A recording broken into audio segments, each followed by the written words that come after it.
Welcome back, deep divers. We're shifting gears a bit today, heading over to a region that you might not immediately think of when it comes to American wine. Definitely not the first place that pops into my head either. But trust me, it should be on your radar. We're talking about the Columbia Valley in Washington state. Oh, go Washington. Yeah, I've heard they make some good stuff up there. It's not just good, it's seriously impressive. And they've built up this reputation really fast. For this deep dive, I've been digging into some great material, mainly these excerpts from Columbia Valley. It's got the whole picture, like the history, the geography, and even a sommelier's take on the wines. Sounds pretty comprehensive. Yeah. So, are we aiming to break down all the complexities of this region for our listeners? Exactly. We want to pull out the key takeaways, the things that really make the Columbia Valley unique, and explain why it's become such a force in the wine world. Like a crash course in Columbia Valley expertise. A cheat sheet for wine lovers. I like it. All right, so let's set the stage. When we think of American wine, California usually takes center stage, right? Their wine history goes way back, like to the 1800s. Yeah, California definitely has that old world wine vibe in America, doesn't it? But our sources point out that while Washington got into the game a bit later, things really took off in the 1960s, especially in the Columbia Valley. Interesting. So, a bit of a late bloomer, but a fast learner. Exactly. And it was the Columbia Valley that really put Washington on the map for high-quality, diverse wines. It's a real contender to California now. Why do you think they were able to rise so quickly? Well, maybe because they weren't tied to old traditions. Like they could just jump in, experiment, and adopt the best practices without being held back. And maybe they had something special going on in terms of the natural conditions there. That's a great point. It wasn't a slow, gradual evolution like in some classic wine regions. So, first things first, where exactly is this Columbia Valley? Let me see. If I remember my geography right, it's in the Northwest. You got it. It's up Yeah. in the northwestern U.S., actually covering parts of both Washington and Oregon. And as the name suggests, the Columbia River is a big part of it. Makes sense, right? I mean, a valley usually has a river running through it. But it's not just the river, is it? There's more to it, I'm sure. You're right. The Cascade Mountains play a huge role, too. Think of them as this giant wall. Oh, wall. What do you mean? They block a lot of the moisture coming in from the Pacific Ocean, creating what's called a rain shadow effect. Ah, so they create a drier climate? Exactly. So instead of being all rainy and wet like the coast, the Columbia Valley is semi-arid. They have cold winters and then hot, dry summers. It's a big contrast. Okay, so a dry climate, that doesn't sound ideal for growing grapes, does it? You need water for vines to thrive, right? You'd think so, but this is where it gets interesting. This dryness, combined with something else, actually creates perfect conditions for growing really high-quality grapes. Okay, I'm intrigued. What's the secret ingredient here? It's the large diurnal temperature variation. Diurnal temperature variation. Sounds pretty technical. Basically, it just means there's a big difference between the daytime and nighttime temperatures. Like hot days and cool nights. You got it. And our sources emphasize that this is a big advantage. So during the day, the grapes get all this warmth and sunshine, which helps them build up sugar. Sugar, that makes sense for sweetness and ripeness. Right. But then at night, the temperatures drop, and this slows down the ripening process, allowing the grapes to hold on to their acidity. Ah, so it's like putting the brakes on the ripening a bit. Exactly. And that balance of sugar and acidity is crucial. It's what gives the wine structure, complexity, and the ability to age. Fascinating how nature just works that out sometimes, right? But you did mention something about irrigation being essential. You're right. We can't forget about irrigation. I mean, it is a Okay. dry climate, so the Columbia River is their main water source. Makes sense. Use what you've got. But how do they make sure they're not overwatering or underwatering the vines? That's where controlled irrigation comes in. They're not just flooding the vineyards. So more of a measured, calculated approach. Exactly. They're using techniques like drip irrigation to deliver water directly to the roots.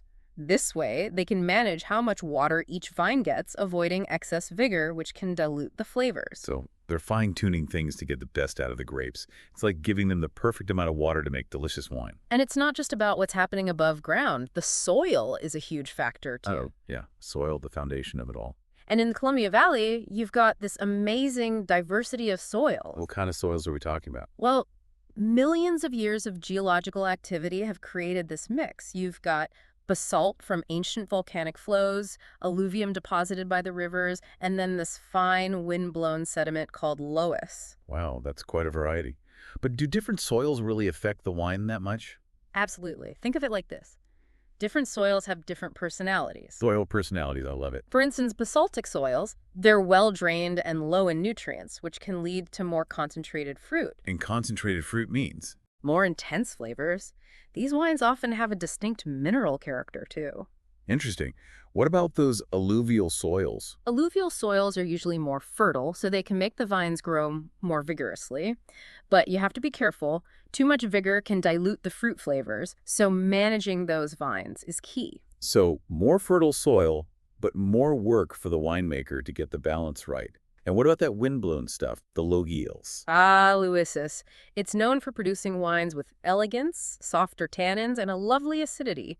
And because it retains heat well, it can be a real benefit in cooler parts of the valley. So there's literally something for everyone in this valley, huh? Exactly. And with this diverse terroir, it's no surprise that a range of grape varieties have found a home here.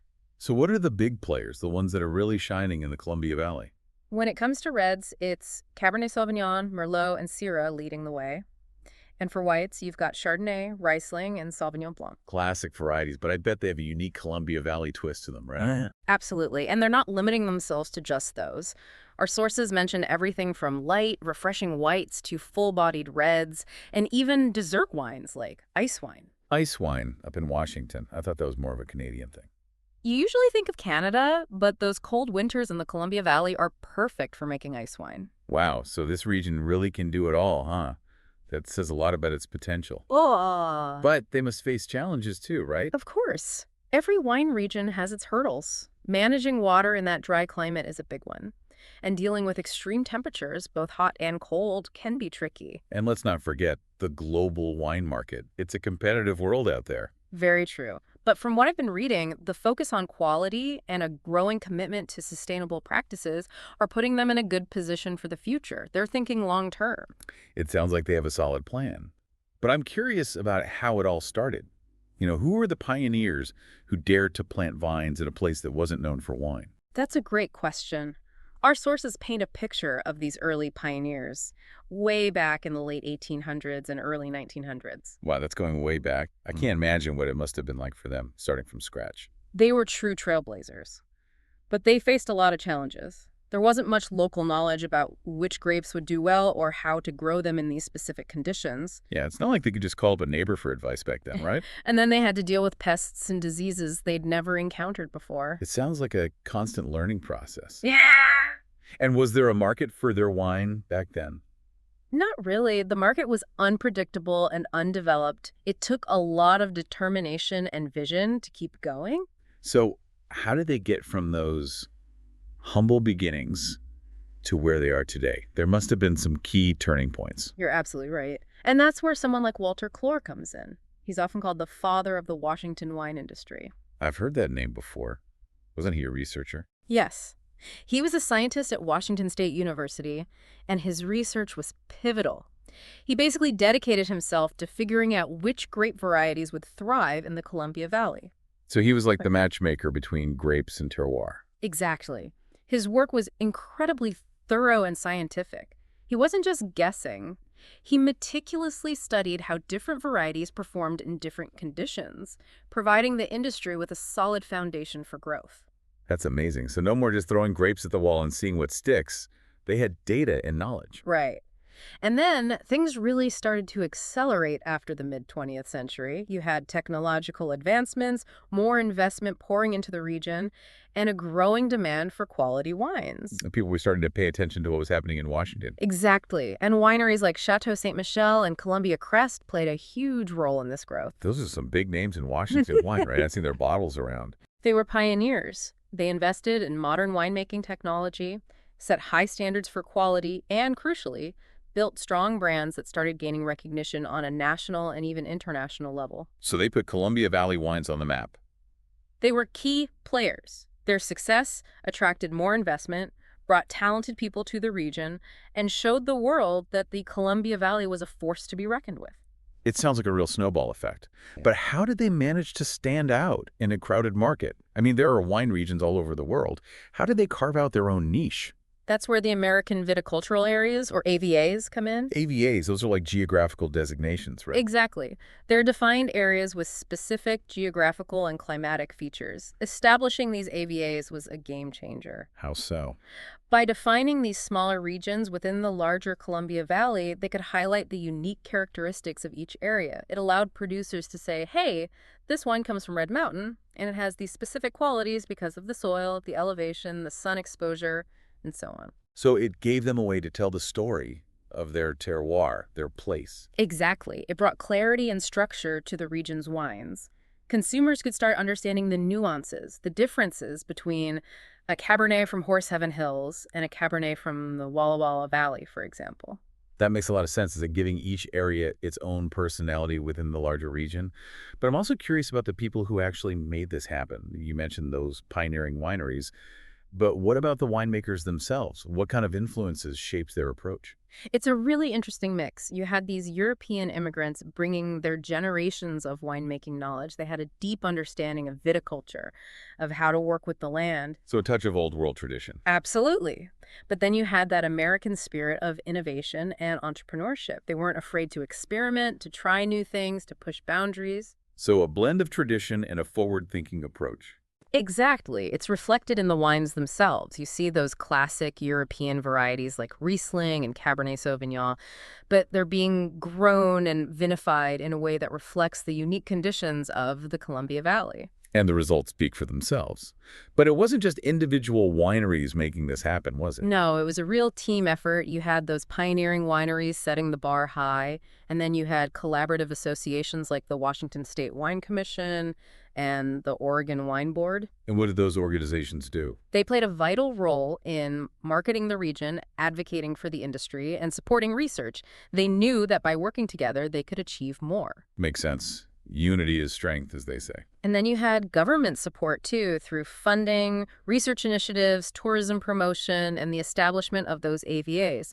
It was a coordinated effort to build the Columbia Valley's reputation. Wow, it sounds like a well-oiled machine. Everyone working together toward a common goal. All right, let's dive deeper into the heart of the Columbia Valley, the terroir itself. We've touched on the Cascade Mountains and their role in creating that rain shadow effect. But how does this semi-arid climate, which seems like a challenge, actually benefit the grapes? Less rain sounds good for vacation, but for grapes. Believe it or not, this dryness is a real advantage. Yeah. Think about it. Fungal diseases, they love moisture. But in a dry climate, the risk of those diseases is significantly reduced. So you have healthier vines, which means less need for spraying. Ah, so fewer chemicals, good for the environment and the grapes. Exactly. And because there's more sunshine, the grapes ripen more consistently and develop more concentrated flavors. Makes sense. More sun, more flavor. And then there's that temperature swing we talked about earlier, those warm days and cool nights. How does that play out in the vineyard? It's all about balance. During the day, the warm temperatures drive photosynthesis, so the grapes are busy producing sugars and developing those complex compounds that give them their flavor. So the warmth gets things going. But then what happens at night? When those temperatures drop at night, it's like hitting the pause button on the ripening process. The metabolic activity slows down, allowing the grapes to retain their acidity. This slow, steady ripening is key for developing balanced wines with complexity and longevity. It's like a perfectly choreographed dance between heat and coolness. What about those diverse soils we talked about earlier? How do they come into play in all of this? This is where it gets really interesting. Remember those basaltic soils? They're often linked to wines with a distinct minerality. Minerality, what does that even mean? It's hard to describe, but it's this sort of stony, earthy quality you sometimes get on the palate, like a sense of the earth itself in the wine. And because those soils are so well drained, the vines have to work harder to find water, which can lead to more concentrated fruit. So less is more when it comes to water and soil. In a way, yes. And Yeah. then you have those alluvial soils, which are richer and more fertile. They can produce really aromatic wines, but the vines can grow quite vigorously, so you need careful management to make sure the flavors don't get diluted. So it's all about finding the right balance. Exactly. And finally, those loessous soils. They're known for producing elegant wines with softer tannins and a lovely, refreshing acidity. They're great for making wines that are balanced and age-worthy. It's incredible how much the soil can influence the final product. So you've got all these different soil types, different microclimates, and then you have the different AVAs. Can you walk us through some of the key subregions in the Columbia Valley and what makes each one special? Absolutely. Let's start with Horseheaven Hills. It's down near the Columbia River, known for its warm temperatures, those lucis over basalt soils, and constant winds. Sounds pretty intense. It is. And the wines reflect that. They produce some incredibly bold, intensely flavored reds, especially Cabernet Sauvignon and Merlot. So if you like big, powerful wines, that's the place to go. You got it. The winds actually help too. They keep the grape clusters dry, which reduces the risk of disease. And they can also contribute to thicker grape skins, which means more tannins and color. And they even produce some pretty delicious Chardonnay there too. Chardonnay in that windswept landscape. It might seem surprising, but it works. Now, let's move on to Red Mountain. It's a smaller AVA, known for its intense heat, those calcareous soils, and yes, more basalt. Calcareous, that's like limestone, right? Exactly. And that limestone, along with the basalt, makes for really well-drained conditions. Red Mountain is famous for its big, structured reds, especially Cabernet Sauvignon, Merlot, and Syrah. So think bold, age-worthy wines. You got it. Those wines have intense fruit, firm tannins, and a real depth of flavor. They're built to last. Impressive.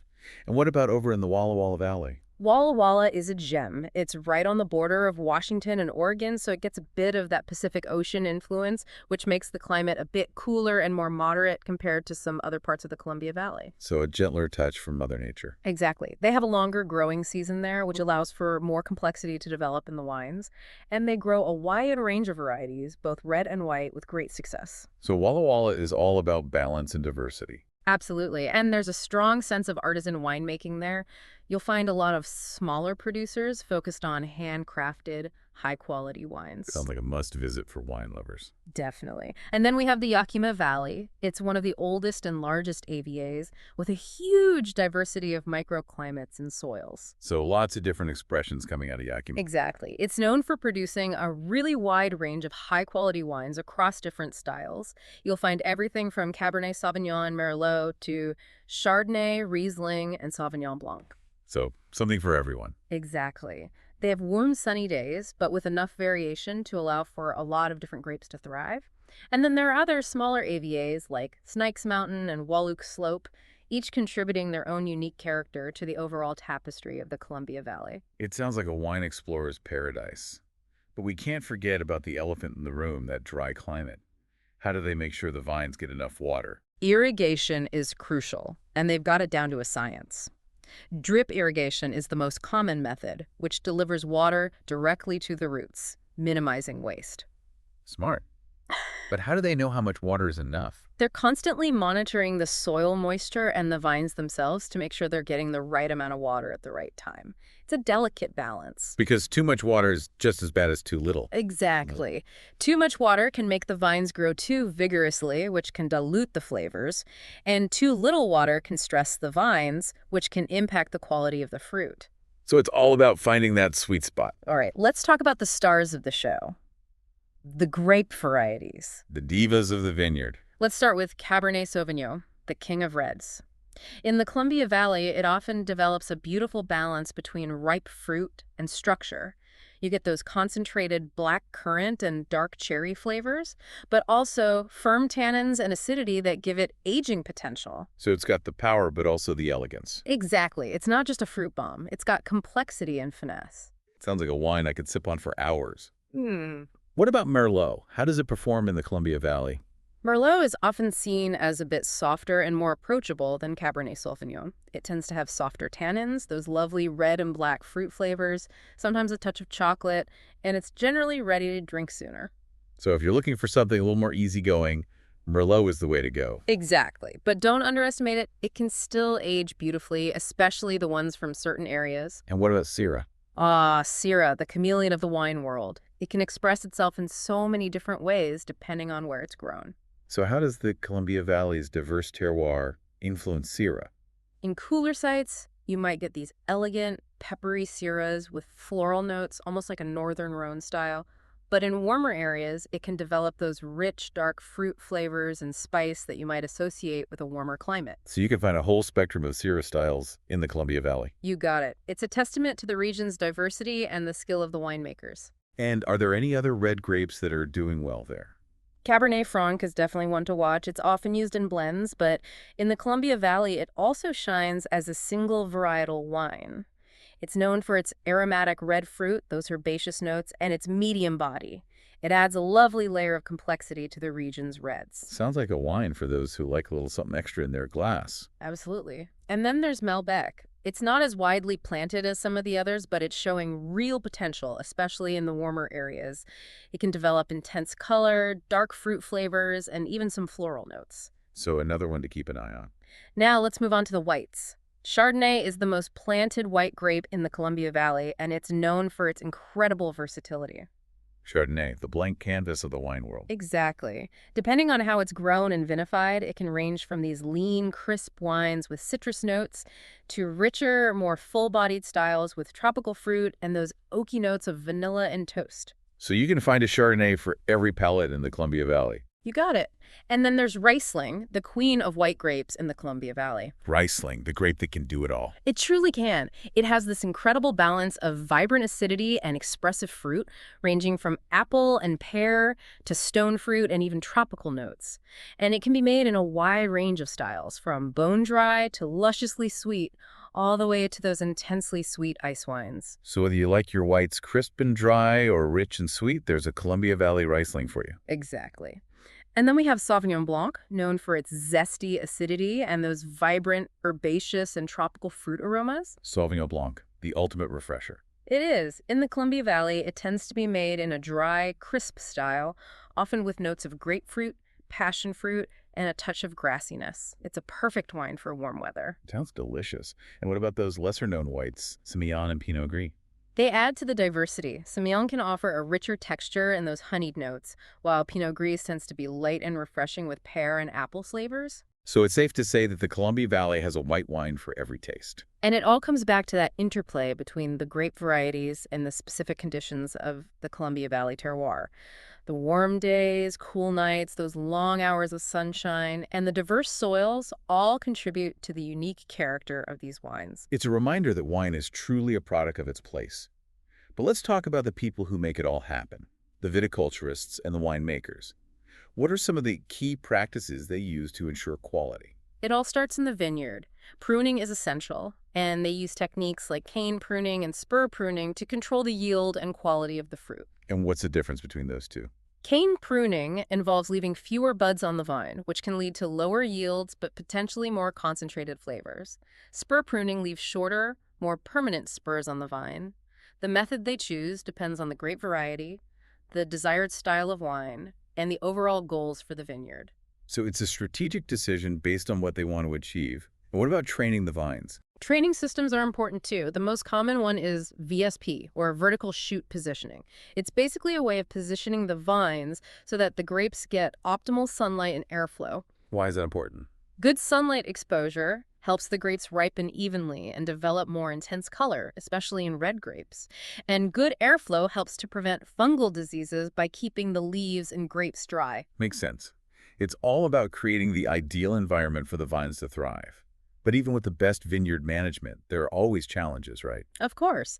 Pests and diseases are always a concern. They use integrated pest management strategies, which combine cultural practices like canopy management and targeted treatments when necessary. So it's a more holistic approach rather than just spraying chemicals indiscriminately. Exactly. And there's a growing movement toward even more sustainable practices, including organic and biodynamic methods. That's great to hear. And what about irrigation? We talked about how crucial it is, but are there any specific techniques they use to make sure the vines get the right amount of water? Drip irrigation is the most common and efficient method. It delivers water directly to the roots, minimizing waste and evaporation.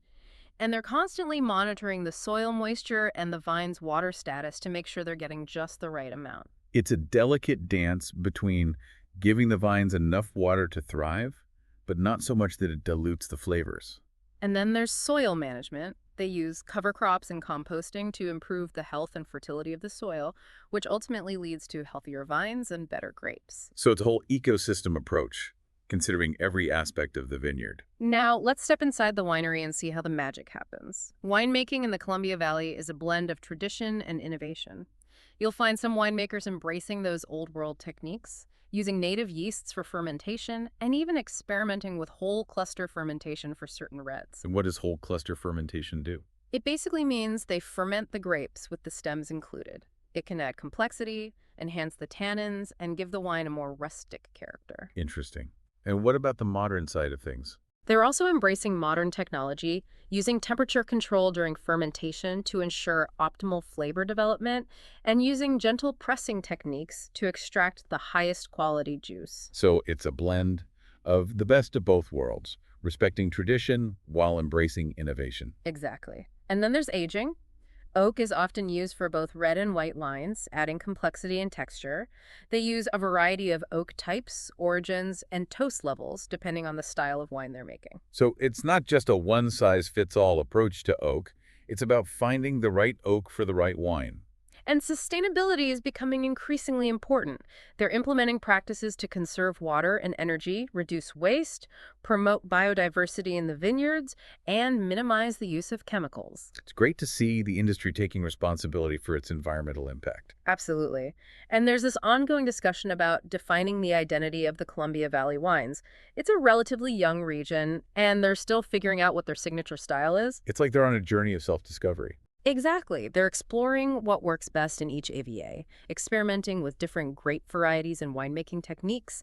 They want to create wines that express the unique character of the Columbia Valley while also embracing its diversity. It's exciting to be part of that evolution, to see a region coming into its own.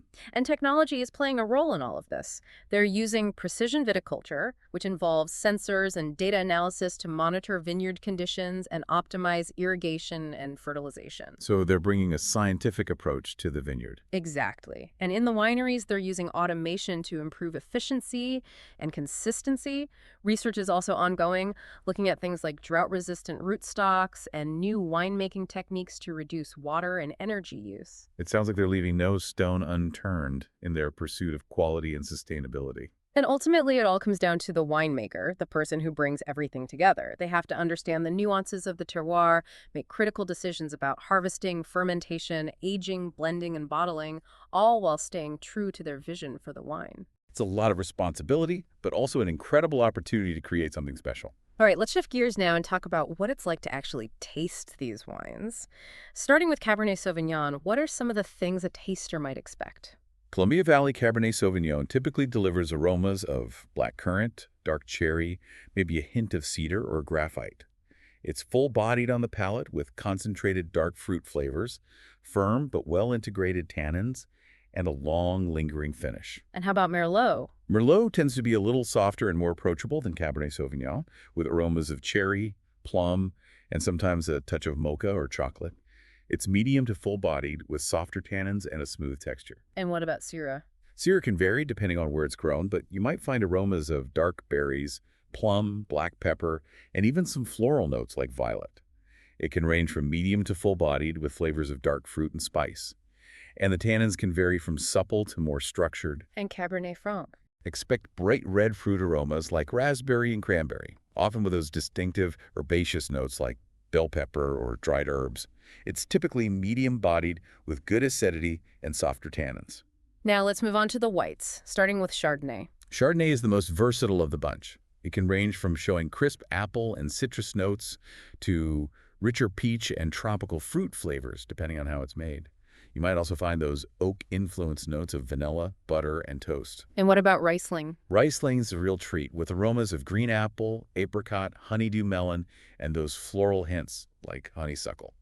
The palate can be bone-dry with a stony minerality or lusciously sweet with concentrated fruit, always balanced by that vibrant acidity. And lastly, Sauvignon Blanc. Expect zesty aromas of grapefruit, passion fruit, and those grassy or herbaceous notes. It's typically crisp and refreshing with high acidity and flavors that echo the aromas. And what about food pairings? What are some of the classic pairings for these wines? Those big Cabernet Sauvignons pair beautifully with grilled steaks, lamb, and other hearty meat dishes. Merlot is versatile and works well with roasted meats, poultry, and tomato-based pasta dishes. Syrah loves grilled, spiced meats, and game. Chardonnay is excellent with seafood, poultry, creamy sauces, and mushroom dishes. Riesling's versatility allows it to pair with everything from spicy Asian cuisine to richer seafood dishes and even fruit-based desserts. And Sauvignon Blanc is a natural match for a lighter fare like salads, shellfish, and goat cheese. Any tips on how to best enjoy these wines? Serving temperature is key. Lighter-bodied whites and rosies should be served chilled, while fuller-bodied whites and lighter reds benefit from being slightly cooler than room temperature. Fuller-bodied reds generally show their best at slightly below room temperature. Using the right glassware can also enhance the experience. And what about decanting? Decanting younger, more tannic red wines can help soften those tannins and open up the aromas. But for older, more delicate wines, it's best to just pour them straight into the glass. And our sources mention some specific producers that wine lovers should check out. Chateau Ste. Michelle is a great place to start. They have a wide range of wines, and they're one of the pioneers of the region. Woodward Canyon and Quilchada Creek are known for their exceptional Cabernet Sauvignon and other Bordeaux-style blends. DeLille Cellars make some beautiful, elegant wines. Abasia and Hedges Family Estate are consistently producing high-quality wines. And Col Solaire is a partnership focused on showcasing the potential of Red Mountain. Sound like a good list to start with. Now, let's talk about experiencing the Columbia Valley firsthand through enoturism. It's a region of incredible natural beauty, and the wine culture is vibrant.